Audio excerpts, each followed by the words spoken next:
വഴുതന കൊണ്ടിട്ടുള്ളൊരു മെഴുക്ക് പുരട്ടിയാണ് ഞാൻ കാണിക്കാൻ പോണത്.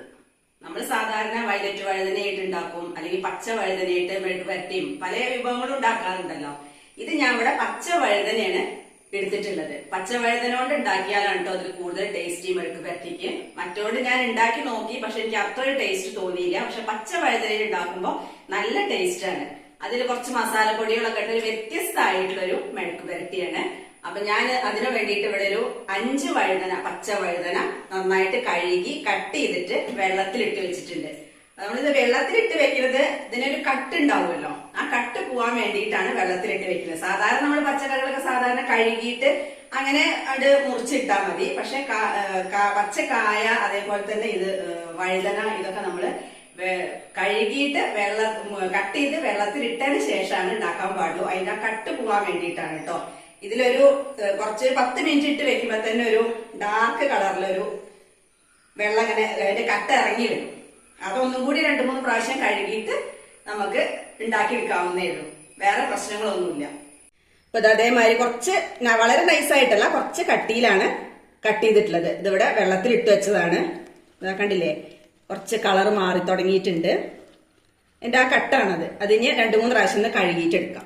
അപ്പൊ ഞാൻ ആ വഴുതന 2-3 പ്രാവശ്യം കഴുകിയിട്ട് വെള്ളം കൂറ്റിയിട്ട് ഇവിടെ എടുത്തു വെച്ചിട്ടുണ്ട്. ഇനി നമ്മൾ കുറച്ച് മസാല പൊടികളൊക്കെ ഇട്ടിട്ട് ഒന്ന് മിക്സ് ചെയ്തെടുക്കണം. മാരിനേറ്റ് ചെയ്യൊന്നും വേണ്ട. നമ്മൾ ഉണ്ടാക്കുന്നതിന്റെ ഒരു 5 മിനിറ്റ് മുന്നേ ഒന്ന് പരത്തി വെച്ചാൽ മാത്രം മതി. അപ്പൊ ആദ്യം തിരിക്ക് നമുക്ക് എരിവിന് ആവശ്യമായിട്ടുള്ള മുളക് പൊടി ഇട്ട് കൊടുക്കാം. നല്ലോണം ഒരു ടീസ്പൂൺ ഇട്ട് കൊടുത്തിട്ടുണ്ട് കേട്ടോ. അത് പിരിയമുളകിന്റെ പൊടിയാണ്. എരിവിനനുസരിച്ചിട്ട് ഇട്ടാൽ മതി. എരിവ് നല്ലോണം വേണമെന്നുണ്ടെങ്കിൽ പിരിയമുളക് ഉപയോഗിക്കണം എന്നില്ല, സാധാരണ മുളക് പൊടി ഉപയോഗിച്ചാലും മതി. പിന്നെ അതിലേക്ക് ഒരു 1/2 ടീസ്പൂൺ മഞ്ഞൾപ്പൊടി ഇട്ട് കൊടുത്തിട്ടുണ്ട്. ഇനി ഇതിലേക്ക് ഒരു 1/4 ടീസ്പൂൺ കുരുമുളകിന്റെ പൊടി. ഇനി നല്ലോണം ടീസ്പൂൺ സാമ്പാർ പൊടിയാണ് ചേർക്കണം കേട്ടോ. ഇനി ലാസ്റ്റ് നമുക്ക് കുറച്ച് ഗരം മസാല ഒരു 1/4 ടീസ്പൂണിൽ താഴെ മതി. അതിന്റെ ആ ഒരു ഫ്ലേവറും ടേസ്റ്റ് ഒക്കെ ഇഷ്ടമുള്ള ആൾക്കാരാണെങ്കിൽ കുറച്ചും കൂടെ അധികം ചേർക്കാം. അല്ലാന്നുണ്ടെങ്കിൽ 1/4 ടീസ്പൂണും താഴെ മതി കേട്ടോ. 2 നുള്ള് എന്നൊക്കെ പറയില്ലേ, അത്രേ ഞാൻ ചേർക്കണുള്ളൂ. അതിന്റെ ആ ഒരു ഫ്ലേവർ കിട്ടണം, അത്രേ ആവശ്യമുള്ളൂ. പിന്നെ വേണ്ടത് ഇനി ആവശ്യത്തിനുള്ള ഉപ്പ്. ഇപ്പൊ കുറച്ച് ഉപ്പിട്ട് കൊടുക്കുക. അത് കഴിഞ്ഞിട്ട് നമ്മള് മസാല ഉണ്ടാക്കുന്ന സമയത്ത്, ഇതെല്ലാം കൂടെ മെഴുക്ക് പുരട്ടി ഉണ്ടാക്കുന്ന സമയത്ത് കുറച്ചും കൂടി ഇട്ട് കൊടുക്കേണ്ടി വരും. അപ്പൊ അതിനനുസരിച്ച് ആദ്യം ഇട്ടാൽ മതി. ഇനി ഇതെല്ലാം കൂടി ഈ കഷ്ണത്തിൽ എല്ലാ ഭാഗത്തും എത്തണ വരെ ഒന്നും കൂടെ മിക്സ് ചെയ്ത് കൊടുക്കുക. അപ്പൊ വഴുതന മിക്സ് ചെയ്തിട്ട് ഞാൻ സൈഡിൽ മാറ്റി വെച്ചിട്ടുണ്ട്. നമുക്ക് മെഴുക്ക് പുരട്ടി ഉണ്ടാക്കാൻ തുടങ്ങാം കേട്ടോ. അതിന് വേണ്ടിയിട്ട് ഇരുമ്പിന്റെ ചീനച്ചട്ടിയാണ് എടുക്കുന്നത്.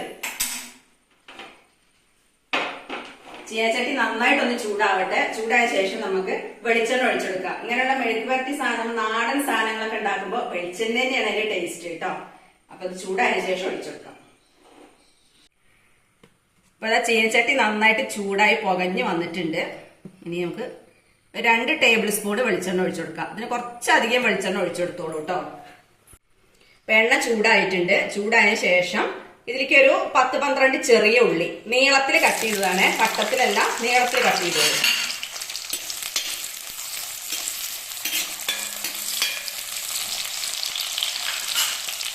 ഇതിന്റെ കൂടെ ഒരു 3-4 വെളുത്തുള്ളി ചതച്ചിട്ടോളൂ കേട്ടോ. അപ്പോഴേ ആ ഫ്ലേവർ ഇറങ്ങുള്ളൂ. പിന്നെ കുറച്ച് കറിവേപ്പില ഇട്ട് കൊടുക്കാം. ഈ ഉള്ളി വല്ലാതെ ബ്രൗൺ ആവൊന്നും വേണ്ട, നന്നായിട്ടൊന്ന് വാടിയിട്ടൊന്ന് ഒരു വെന്ത് സോഫ്റ്റ് ആവില്ലേ, അങ്ങനെ ആ ഒരു സ്റ്റേജ് വന്നാൽ ബാക്കിയുള്ള ഇൻഗ്രീഡിയൻസും കൂടി ഇട്ട് കൊടുക്കാം. ഈ ഉള്ളിക്ക് ആവശ്യമായിട്ടുള്ള കുറച്ച് ഉപ്പ് ഇട്ട് കൊടുക്കാം കേട്ടോ.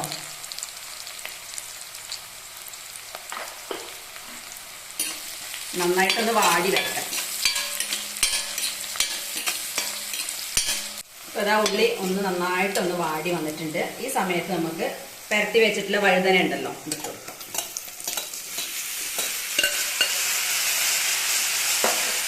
ഇട്ട് കൊടുത്തിട്ട് എല്ലാം കൂടി നന്നായിട്ട് മിക്സ് ചെയ്യാം.